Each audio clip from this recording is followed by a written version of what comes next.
This week, as the DNC rages on, we're talking state surveillance, digging deep into the past and present with surveillance expert Chip Gibbons from Defending Dissent. And quickly, before we wrap up, a brief overview of your rights, so all of you battling on the front lines know what to do and what to say when the man stands in your way. From tweets to marching in the streets, this is Act Out.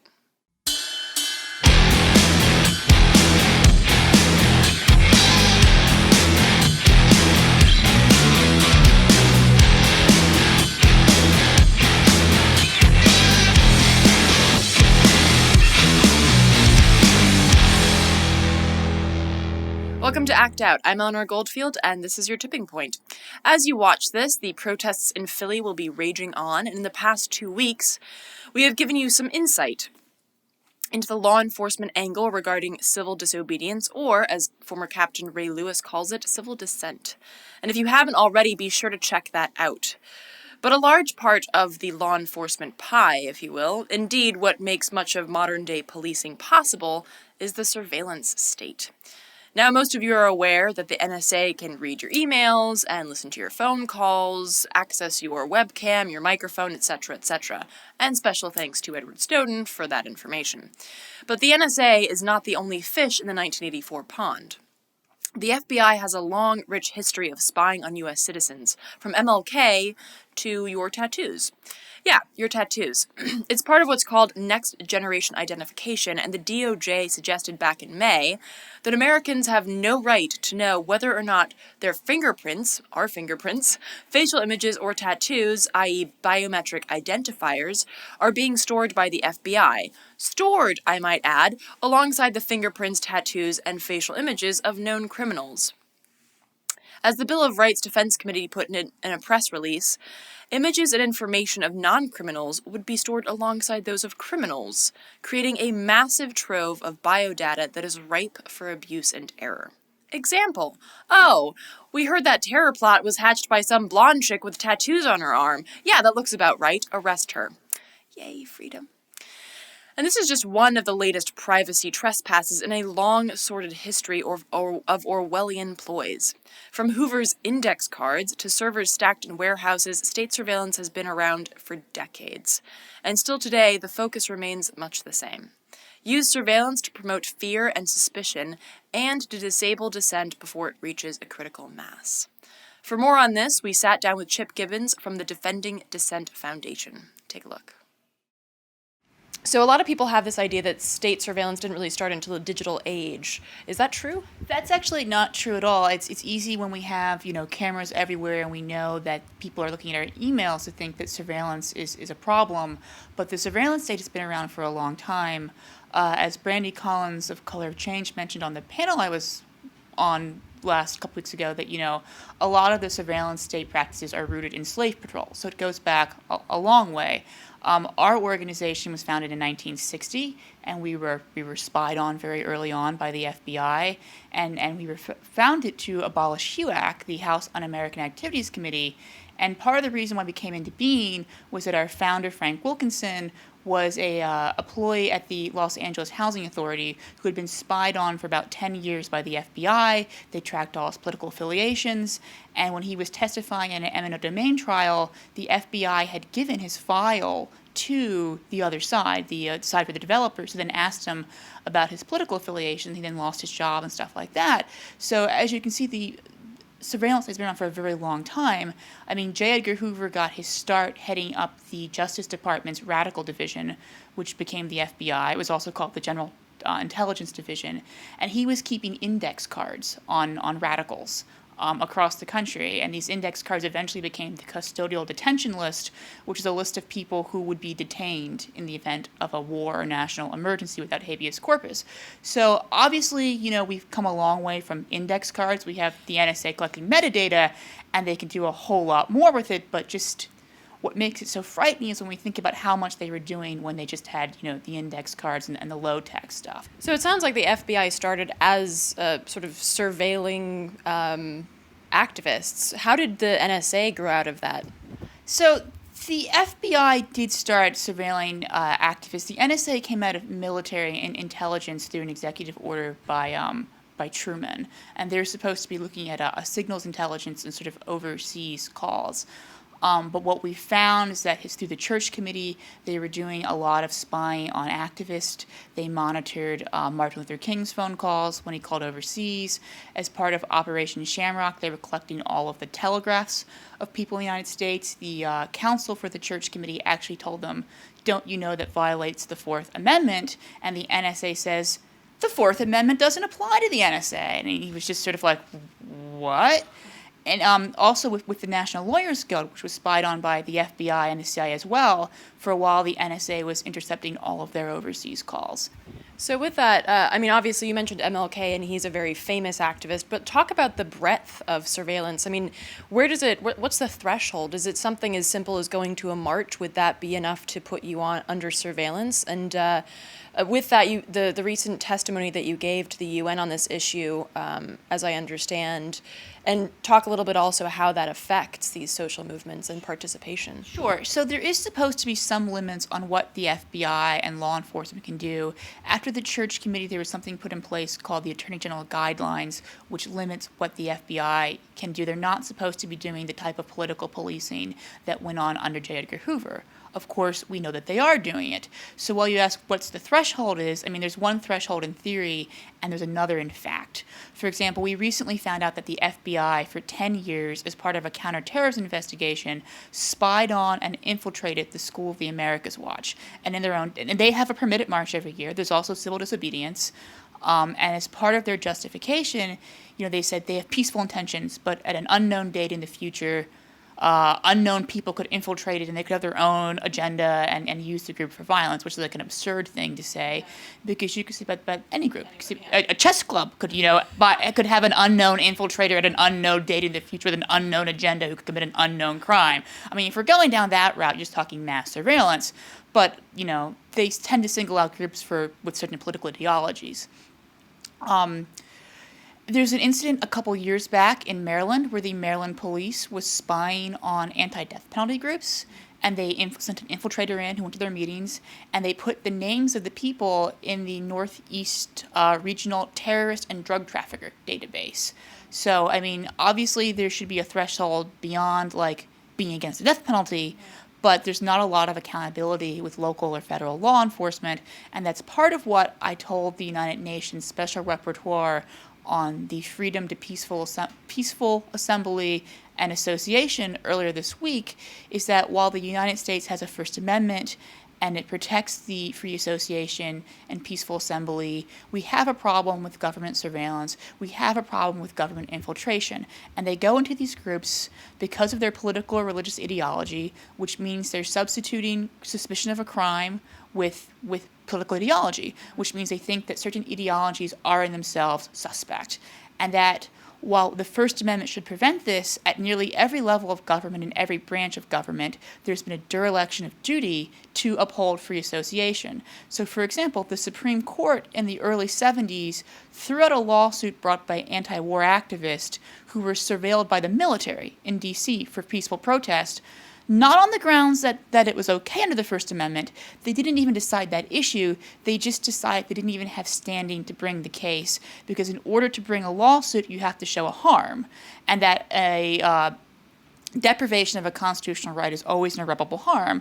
But, they said the activists, by saying they were less likely to protest, that wasn't the government's fault. That was their own subjective chill, and that as a result, they had no tangible harm beyond a subjective chill. So this is an example of something that I think every, reasonable person understands poses a huge threat to free association. Like, if you're going to be suspected of a crime, if you march down the street with a sign, I think most people don't want to be investigated, by the FBI or by the police.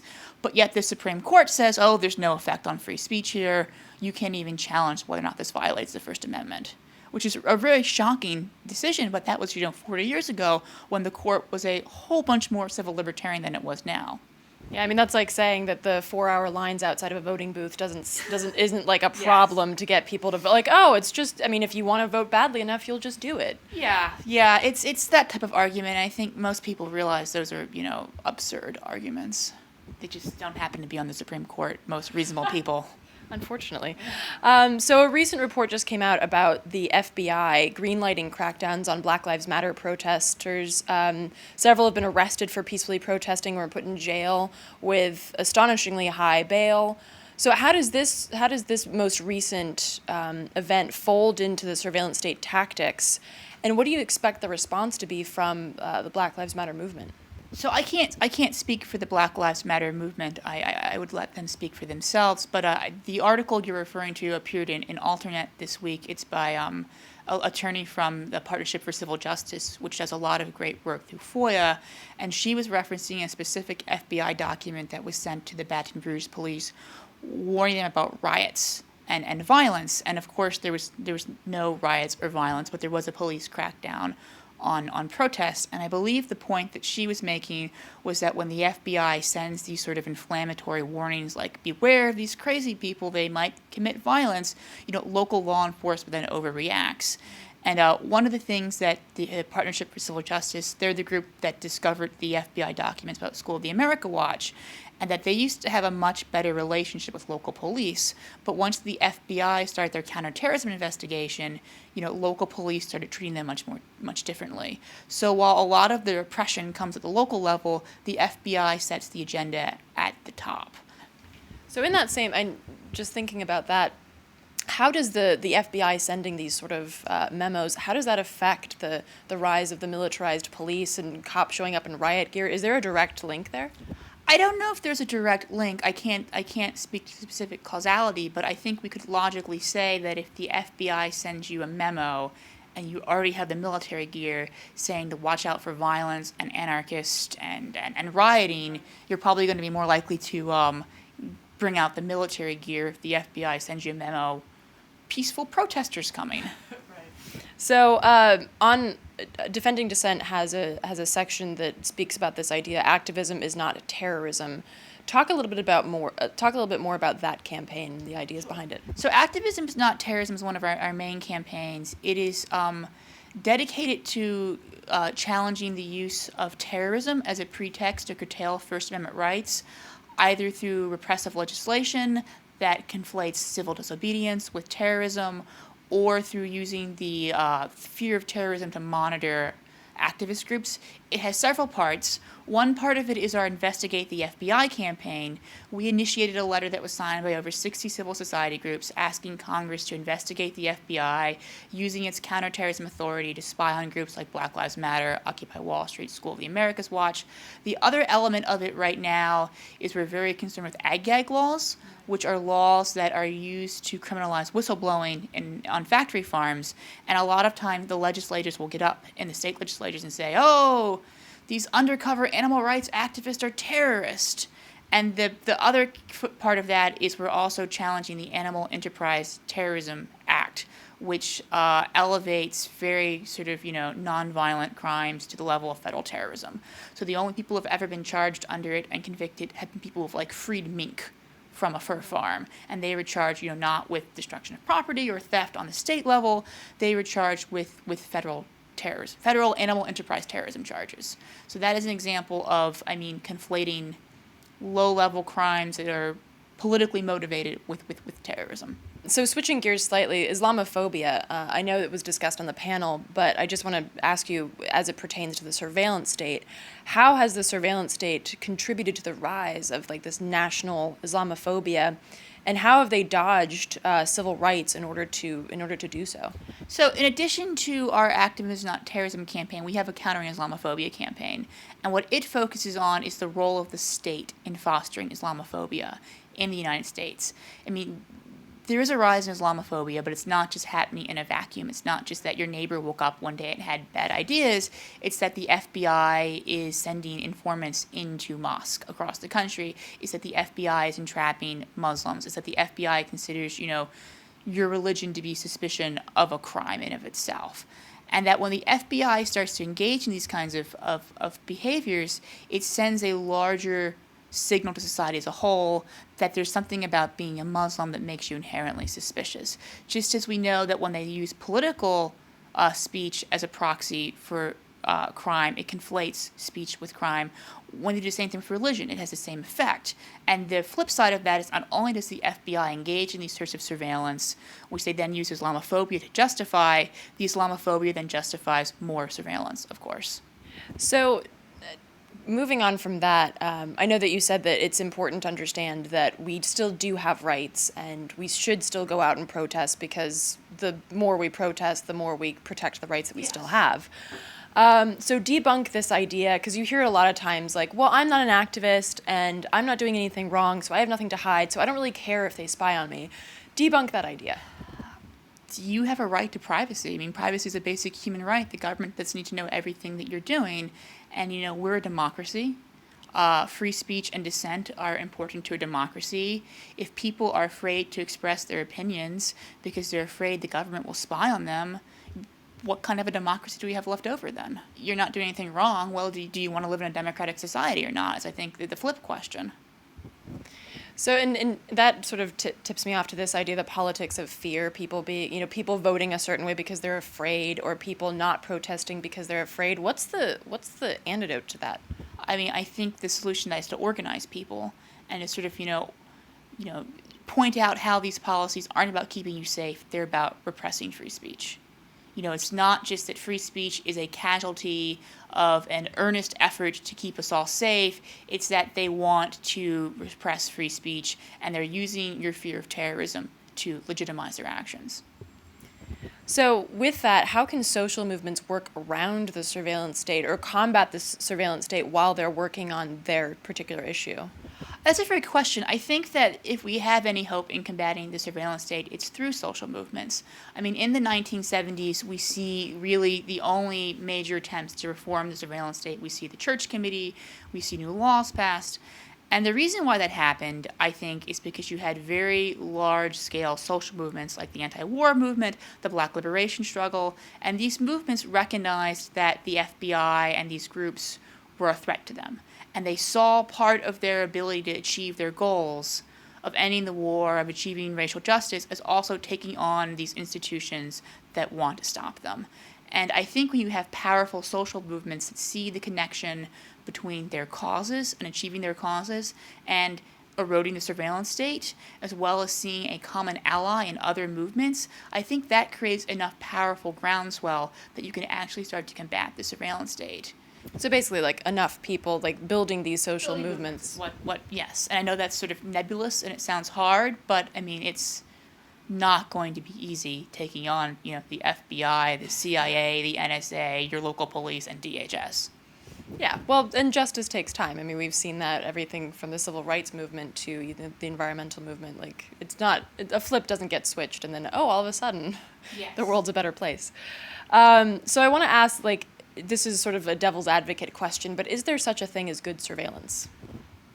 I mean, there's no such thing as good political surveillance. I suppose if you're trying to track down a serial killer and you have adequate evidence that this person is likely to be a serial killer and you engage in some sort of limited surveillance to achieve that, I mean, I suppose surveillance has a place in, policing crime. Mass surveillance is unacceptable, suspicionless surveillance is unacceptable, and surveillance of political and religious movements is entirely unacceptable, but, I mean, there's a limited place for it as a law enforcement tactic in a legitimate criminal investigation, I think. So this sort of ties into my last question about what sort of laws or legislation would you like to see passed, but so do you think that having organizations like the NSA and the FBI are necessary then, or is this like sort of like a local police thing of doing the job of surveillance? My concern is with civil liberties. I don't think it's my job to tell us what the best law enforcement strategies are. If these agencies can't conduct themselves in a way that respects civil liberties, then I don't think they need to be doing anything at all. Whether or not certain crimes are best solved on the state level or the federal level or the local level, that's something that's, outside of my area of expertise. So do do you have like a list of, like Defending Dissent, do you guys have like a list of legislation or laws that you'd like to see passed to protect the civil liberties in terms of the surveillance state? So we take positions on bills as they come up. Our predecessor organization in the early 90s worked very hard to get something called the FBI First Amendment Protection Act passed, and that barred the FBI from investigating First Amendment activity without reasonable suspicion of a crime. It never passed, but it did pass as an amendment to the 1994 Violent Crime Prevention Act, and it was repealed 16 months later by the Anti-Terrorism and Effective Death Penalty Act. I think if you had laws in place that limited law enforcement to investigating crime, and I think that we have local legislation on our website that you could model legislation you could pass in your community, and it would limit law enforcement from investigating First Amendment activity unless they had a warrant based on probable cause of a crime. So I think stuff like that would be good first steps in sort of reining in these agencies. So finally, I want to ask, like, this is always the question. Like, you pass legislation or you basically rein in these agencies, but how do you make sure that they're not overstepping their bounds and that they're sticking to the regulations that you've passed? I mean, this is a huge problem. We see this with the FBI. The FBI is regulated, post-70s by the Attorney General's guidelines, which are supposed to prevent them from investigating politics. They should be investigating terrorism, crime, espionage, stuff like that. And what we see is that the FBI carried on many of its same investigations, like it's one into the Black Panther Party or the Communist Party. They just use their new authorities to do so. So there is a tendency that, you limit what the FBI or the police can do, and they find a way to try to justify what they're doing. So, I mean, the really only answer is to just be vigilant about what they're doing and hold them accountable when they overstep their positions. For more on the Defending Dissent Foundation, visit bordc.org. Now, before we wrap up today, I want to go over a few of your rights as a protester. These were taken from the ACLU Pennsylvania Know Your Rights page, but for the most part, they will translate in other states as well. But to be sure, check out your state's ACLU page for more information. So, first off, let's debunk this whole free speech zone bullshit. You are allowed to exercise your free speech rights on any private property where the owner gives permission. The owner always decides, and in any area open to the public, such as streets, sidewalks, town squares, or parks. Furthermore, you can picket or leaflet in public places by yourself or in small groups without a permit, so long as you are not blocking streets, sidewalks, or entrances to buildings. But let's say that you're in a larger group and you say, fuck that, I'm blocking this street or this building's entrance. Well, then the chances are the cops will ask you to disperse or risk arrest. In many cases, you get 3 warnings, but don't expect cops to always live up to that. And as Ray Lewis mentioned in last week's episode, you may be kettled before any order to disperse is given. I've seen this. It basically makes you a hostage of the police. However, in an ideal situation where cops are obeying the law, you'll be given an order to disperse, and if you don't, then you'll be subject to arrest. Keep in mind through all of this that you always have the right to film the police on the job. Always. Now, should they ask for your ID, you are not legally obligated to give it to them. But keep in mind, if you choose not to show ID, you could be detained for a longer time while police attempt to identify you. With regards to other interaction with cops, know that they can only detain you and search you if they have probable cause to, meaning, quote, if police have reasonable suspicion that you are involved in or about to commit criminal activity, they can stop you, and if they have reasonable suspicion that you are armed, they can also frisk your outer clothing to search for weapons. Police can only search bags outside of a secure area if they have probable cause that it contains contraband, weapons, or evidence of illegal activity. Now, if you want to enter what they've deemed a secure area, they can search your bags. And, of course, at a big political event that celebrates our freedoms, they mark off secure areas like FBI agents with black highlighters. And even outside of secure areas, it's relatively common for cops to claim that they're stopping you on suspicion of illegal activity, when in reality, they just don't like the way you look. Ask repeatedly if you are being detained and if you are free to go. If they cannot give you a reason for your detainment, it's illegal. Make a note of names and badge numbers. Remember your right to remain silent and exercise that right, especially if, like certain people I know, if you feel that you might lose control if you get to talking. Technically speaking, you have the right to swear at a police officer, but I don't really recommend it because it won't do you any favors in the course of a police encounter. Before you head out for the day, be sure to make note of any jail support numbers and let friends know where you're going. Your belongings will be confiscated if you're arrested, so memorize the number or Sharpie it on your arm. Make mental notes of as much as you can, and until your belongings are taken, film and record and film and record.